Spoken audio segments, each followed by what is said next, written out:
Hey friends, it's Len here at 1A Auto. Today we're working on our 2012 Dodge Caravan, and I want to show you something very basic, front brake job. We're going to be doing some pads and rotors. It's going to be super easy. I can do it, you can do it too. As always, if you need these or any other part, you can always check us out at 1aauto.com. Thanks. Okay, so one of the first things that we need to do after we get the vehicle raised off the ground, we're going to remove the lug nuts. For this vehicle, it's 19 millimeter. I'm going to wear safety glasses because I'm going to be using my impact gun. That fourth lug nut, I'm going to leave on there a little bit. That's just so if the wheel comes loose, it won't come falling off and hurt me. Break the wheel free here. Sometimes they don't want to break free. You can use a little bit of leverage. Go right up against the caliper and the wheel. Bonk, bonk. Take the wheel off, and we'll wheel it out of the way safely. Now that we have the wheel off, what we want to do is push back the caliper piston, which is located right in here. You also want to check to make sure you don't see any liquid coming out. If you see any liquid coming out of the caliper piston boot area, you know you got a leak, in which case you would replace the caliper. To push back the caliper, what a lot of people like to do is they'll take off this bleeder screw cover right here. Should just come right off. There's the boot. Under that is the bleeder screw.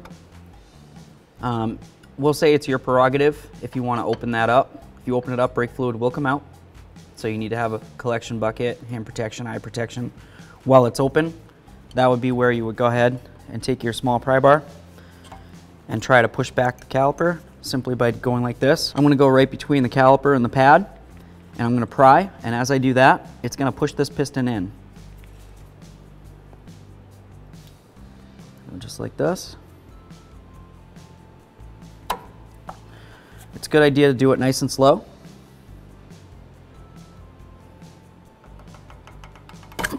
Oops.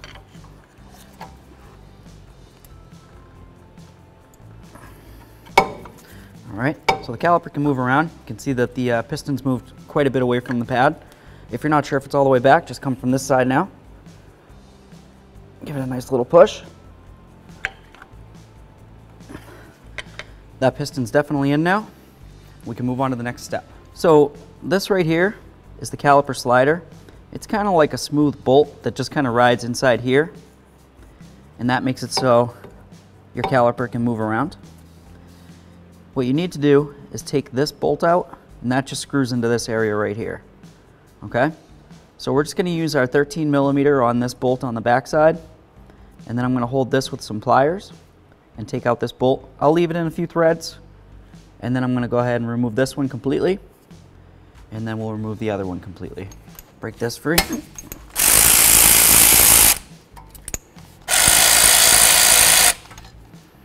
It's the other one.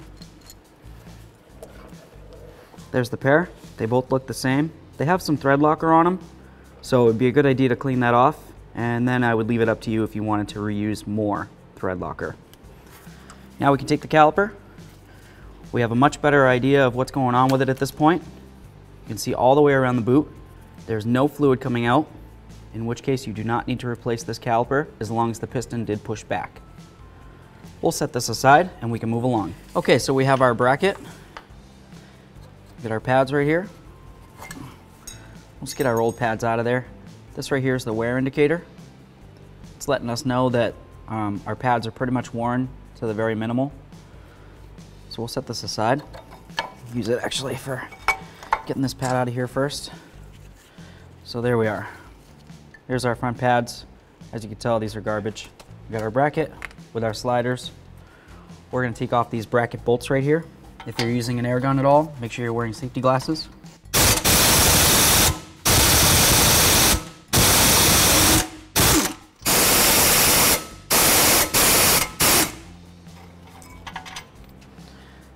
Get our caliper bolts, caliper bracket. Let's move along. All right, so now we need to make sure that we secure this portion of the caliper so it can't fall down. We're gonna go just like that. We need to take our rotor off of here. All this white stuff that comes around the hub, in between the rotor and the hub right there, this is corrosion. And what it's doing is it's actually cementing the rotor in so it can't move around at all. So you can either try to chisel this out of here, or you can just go ahead and give your rotor a few bonks, and it should all break free, and you'll be able to get your rotor off. At that point, we'll clean this up the best we can before we reinstall our brand new quality 1A Auto part. So I'm going to use one of these lug nuts. I'm going to go right like that, and that's just going to protect the rotor from flying off and potentially hurting me.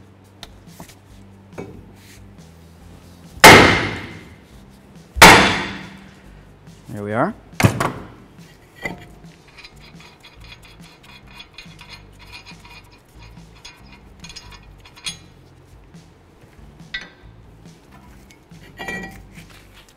There's our brake rotor. That is absolutely garbage. Let's put it aside. So here we are, friends, a quick product comparison for you. Over here, we have our front brake rotor and pads out of our 2012 Dodge Caravan. And over here, we have our brand new quality 1A Auto parts. The original rotor, as you can tell, is in what I would consider very poor condition. You definitely have brake noise and of course a brake pulsation. I'm almost sure of it on this thing. This is the rotor braking surface here. This is horrible. That's what the brake pads are supposed to be grabbing onto as they're stopping. Just doing that sounds horrible, and I don't even have as much pressure as a caliper would have. Set those pads over here. I'm just going to show you the rotor to rotor, the same level here, okay? I'm going to put the new one right up on top. You've got your same rotor diameter. That's very important. If you have one that's bigger than the other or smaller than the other, obviously there's an issue there. We'll take it, turn it over. This part's also very important. We'll gauge it this way, and that just lets us know that the rotor hat, which is the part that goes up against the bearing, has the same depth from original to ours. If it's different and one sits higher than the other, then the rotor hat, which is this area right here, is either deeper or shallower, okay? We have 5 lug studs, same as the original. And of course we have our pads. We don't want to leave that out. Just bring them over, give you a little comparison. That's what we're looking at. We'll hold them up next to each other, just like this. Make sure we have the same size. We have the same mounting ears. They're the exact same. The only difference would be the amount of meat on there, okay? Set that aside. With all that said, I don't see any reason why these wouldn't be quality parts to install into the vehicle, so I'm going to go ahead and do it. As always, if you need this or any other part, you can always check us out at 1aauto.com. Thanks.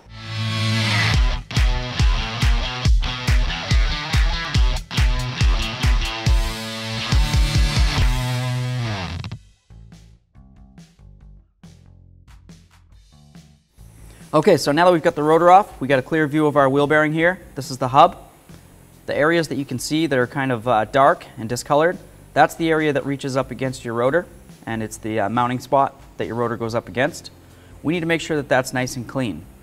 If there's anything that's coming up off of it, like a buildup of any sort, that's going to make your rotor off kilter, and you're going to have a brake pulsation and probably a wheel shake as well. All right, so there's a couple options you can use to clean this up. You can use something as basic as this brush, or you can use something like this, which is just basically a rotating sanding tool, has a little sanding disc on it, and you use it and you can scuff right along the edges here and clean it up nice. So it's your prerogative, you do you, boo-boo, but I would definitely clean it up to make sure it's as clean as possible and there's no raised edges. I'll show you what the brush can do real quick. And this is great if you've got all day. And some of you may, and that's fine. But what you still have a lot of times is a little bit of buildup that may or may not come off. So you can keep working at it, or you can go with something like this. And I'll show you what this looks like in comparison to what we just did.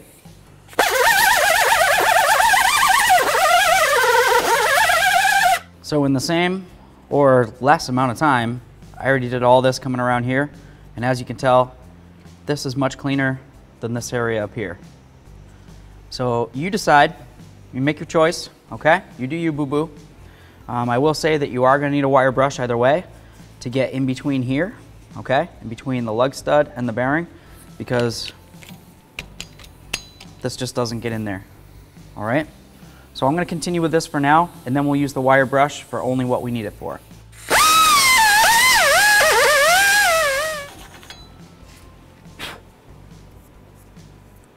Okay, so this looks really good. I don't feel any raised areas. Go all the way around.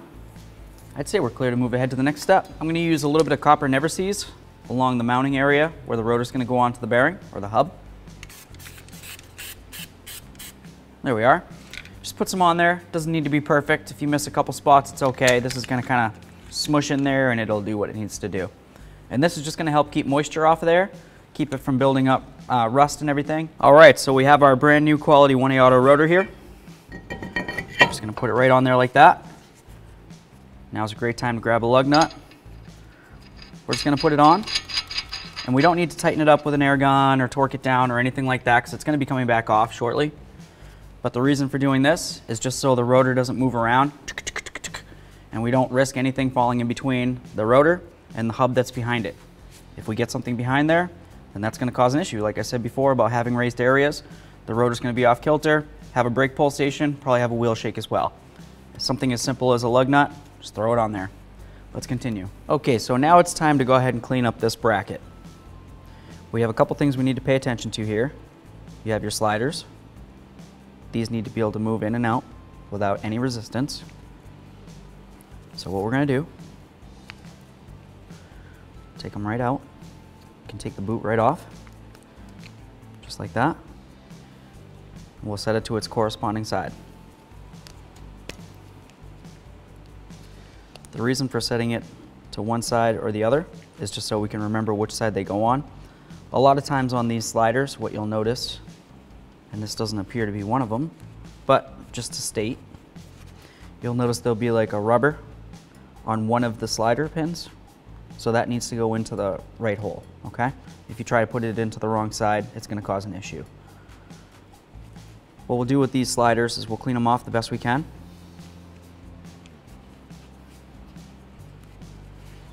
If you want to use a little bit of parts cleaner, you can do that. I'm not going to worry about it for this application. I'm just going to get it nice and clean. Any gunk that may have been on there is going to be off. Both these pins look pretty good. I would say they're reusable. If for some reason your pins had a lot of rust or pits on them, you could try to clean them up with a wire wheel and you might be all right. But for the price of a slider pin kit, you might as well just go with that. But these are nice and smooth. They won't cause any issue going in and out of here, so I'm really not too worried about it. Since we're still working on the slider pins here, we'll continue on to the boots. These boots, you need to make sure they're not torn, not dry rotted. They're still nice and flexible and pliable because they need to be able to do this very frequently. Every time you step on the brake, this is going to be moving around. To clean it out and make sure there's no gunk or debris in there still, just going to take our rag, just help it along through there, give it a little twist as it goes, grab it on the other end. Now I just take the boot and I just roll it with the rag inside the center there. What this is doing is just getting the grease all onto the rag and off of the boot. Just drag it right out of there. You can see it in comparison. This is going to be much cleaner, and we know what kind of grease is going to be in there by the time we're done. Where if we left it like this, we don't really know what's in there. There could be moisture, debris, anything, who knows. Take a little bit of time and do the job right. You don't have to spend all day doing this. It's not, super integral, but, it is a good idea to at least give it an honest effort. So now we have our caliper bracket. What I'm going to do before I continue to clean inside here, which we do still need to do, I'm going to take off these clips. You just use a small pocket screwdriver. It doesn't have to be bent like this. This is just, bent. It's a specialty tool, we'll call it.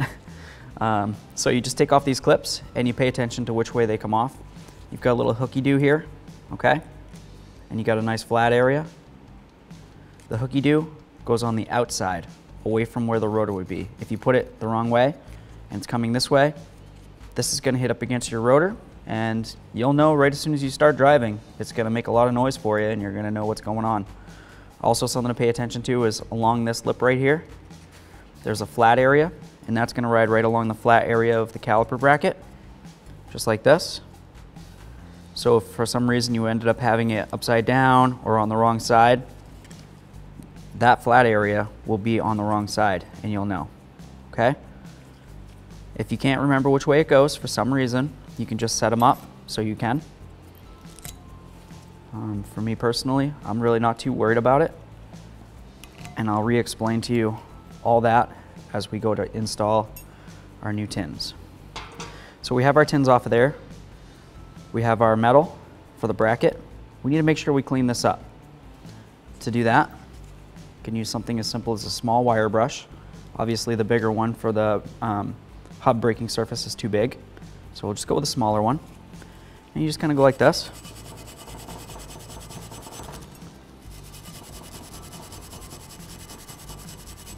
Maybe this is working for you, maybe it's not. If it's not, you can go ahead and use this tool.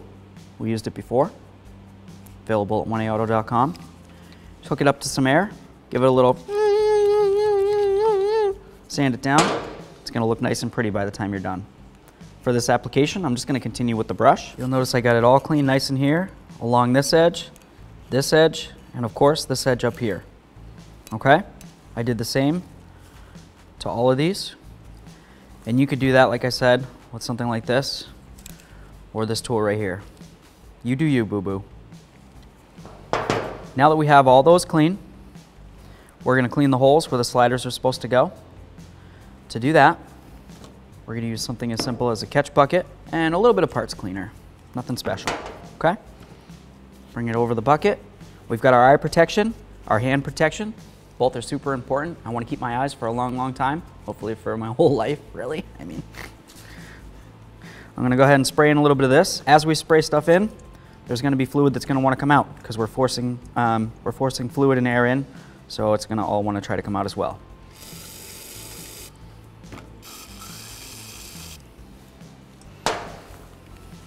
Use our bore brush.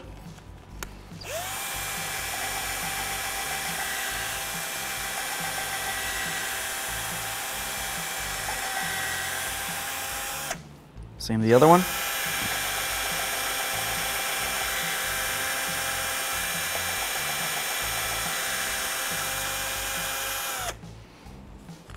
Here we are. Set that aside.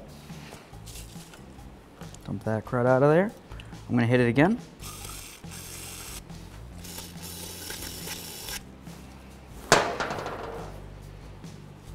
Dump that out. Okay. Grab our rag. Something else that's very important about this that I'm going to show you in just 1 second. Okay.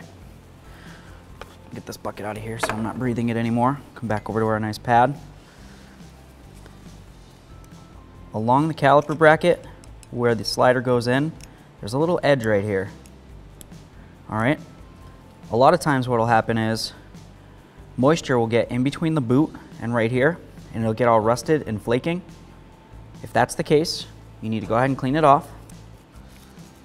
Just like that, okay? If it doesn't clean off nice, and you put your boot on there, moisture can get in between the boot and this, work its way up, and in between where your slider and the inside of the bracket is, and seize this slider up. In that case, you won't be able to move it, your caliper won't be able to function properly.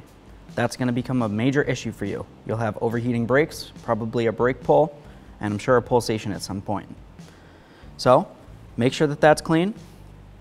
Make sure the inside portion of this is clean and the sliders are clean. This is all super important. With all that said, we can continue on. Okay, so now it's time to get our sliders in here. We're going to use a little bit of caliper grease. You don't need to use anything special, but you do need to use some sort of lubricant, something that won't break down, liquefy. We're going to coat our slider. All right, this part's super important. You're going to come all the way up so it gets onto that lip area that's on the slider. The slider has a lip, just like the bracket, and that's where the boot sits into. So you need to make sure you get grease up inside there. I'll show you why. You take your boot, slide it right up on there. As it goes over this little ridge, it goes into the groove. We're going to spin the boot on there. That's going to keep moisture from working its way inside and seizing up our slider pin. I'm just going to apply a little bit more just along here. Nice little glob of it. We're going to bring it, slide it right in. I twist as I go. I can see I've got grease coming up there. That's great. That's exactly what I want to see. Slide it up on there. Give it a couple more twists. We know that there's grease sitting along this ridge in between the boot and the caliper bracket, and there's grease in between the ridge between the slider and the boot. We'll do the same to the other side. All right, so now that we've got our sliders done, these are looking great. They're flowing like they're supposed to. We're going to continue on. We have our tins that we removed. These are very important. You need to make sure that you either clean these up and put them back on, or replace them and put the new ones on. I'm going to go with replacing these only because I found one that has a broken ear. If you have one that has a broken ear, you absolutely need to replace it. The reason for that is because there's nothing that holds this in. So this is just going to go, right? It could come this way, it could make a noise, cause issues down the line. So if you have any broken ears or you just don't feel like cleaning these up, I would replace it. If you were going to just clean these up and you did not want to replace them, use your brush, get in here, give it a nice little scrub. You could use some parts cleaner if that's nice for you. Get it as clean as you can, and then install it. I'm going to set these aside, recycle those, and we have some brand new tins. So what I was saying earlier about the tins is you want to make sure you have your ear and your little prong, and you've got your little raised edge. Pay attention to where all that stuff is. That's going to be very important in the coming step. But before we get into that, we're going to take a little bit of caliper grease. The type of grease you use here isn't very important, an exception of just the fact you want to make sure you use something that's heat resistant. So once your brakes heat up, which they will do, because brakes are all about friction. That's how you stop, is with friction. Friction creates heat. So if you use something, I don't know why you would even use it, but like Vaseline, that's just going to liquefy or melt down, and it's going to make its way in between your pad and your rotor, and you're not going to have very good friction, and you're not going to have very good braking. So now that I have all four of those nice and coated, they look great. We're going to grab our tins. We've got our ear and our little flippy-do. I'm going to start with the part closest to the rotor. I'm going to squeeze it in, just like that. Okay? This one, I got my flippy-do in my ear. Ear faces out. Start with the part closest to the rotor, squeeze it in, and so on. Okay, so we've got our bracket. We've got our bracket bolts. If you would like to use a little bit of thread locker, you can go ahead and do that. It's your prerogative. I'm going to take my bracket, line up the bolt holes on the bracket with the ears in the knuckle. Start one in. I'm not going to tighten it down until I get the other one started as well. Now that we have both these started, we're going to go ahead and snug them up, and then we'll torque them down to the manufacturer's specifications. All right, so we're just going to bottom these out.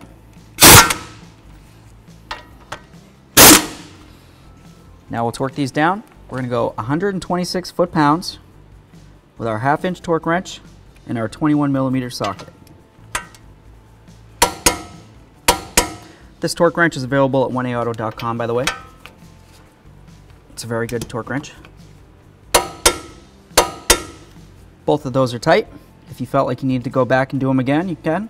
I would say that they're good to go. All right, so now what some people like to do is put a little bit of lubricant along the ears of the pads where they mount into the brackets along the tins. So I'm just going to go with a little teeny dab. You don't need very much on these, okay?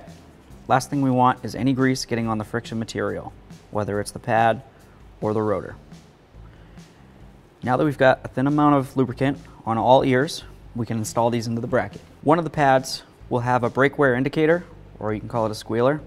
That goes on the inner pad, the pad closest to the piston of the caliper. On this application, it faces up. And go right in here. Should want to slide right in, theoretically. There it is. If you had to use a hammer or a screwdriver or anything else really to try to bonk this in, odds are you didn't clean up your bracket enough. In which case, stop what you're doing, take the caliper bracket off, and go ahead and clean out down the bracket a little bit better, and then restart all these steps up to this point. That slid in nice, so we can continue. Do the outer pad, slides right in. That moves around freely. This moves around freely. I like it. Let's continue. Okay, so we've got our caliper. We've got a little bit of caliper grease. We're just gonna go along the piston and along the back side of these ears, only where the caliper touches up against the pads. Some people like to put a little bit of lubricant all over the whole pad, which doesn't make any sense because then you're gonna get dirt and debris all accumulated on there and it's just gonna be looking like garbage. So I'm gonna take this. You don't have to go too crazy on it. What this does is it's gonna make a nice barrier for moisture, so you won't have moisture accumulating in between there. It's gonna help with vibration dampening and noise reduction.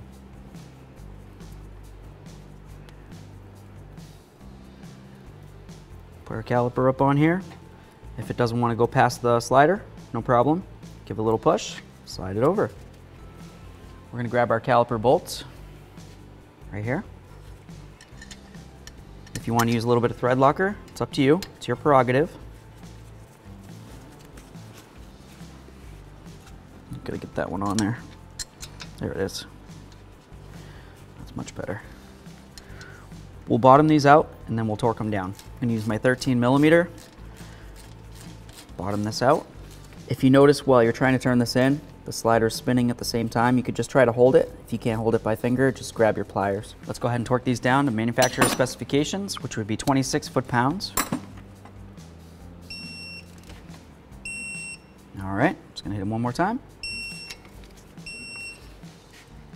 Both those are torqued. So now we're just gonna go ahead and put on this bleeder screw cover. That goes right on the bleeder screw and it prevents moisture and debris from getting in there. Okay friends, here we go. We're gonna get the wheel up on here. To do that, I've got a lug nut in hand, just so I have it ready. I'm gonna bring it over to my leg, and I'm gonna lift it up using mostly my leg / ab muscles and put it on here. I'm not gonna try to lift it up with my back and potentially hurt my back. Like this, lift it up with my leg, easy peasy. Get that one lug nut started on there pretty well. Now we're just gonna bottom these out. We're gonna go in a star pattern. It's important to go in a star pattern so that way there, if you were to go in a circular pattern, you could make the wheel tighten up kind of off kilter like this and think you have it tight. Then when you drive down the road, bonk, hit a bump, and this is what your wheel's doing, okay? So just do a star or crisscross, call it what you want.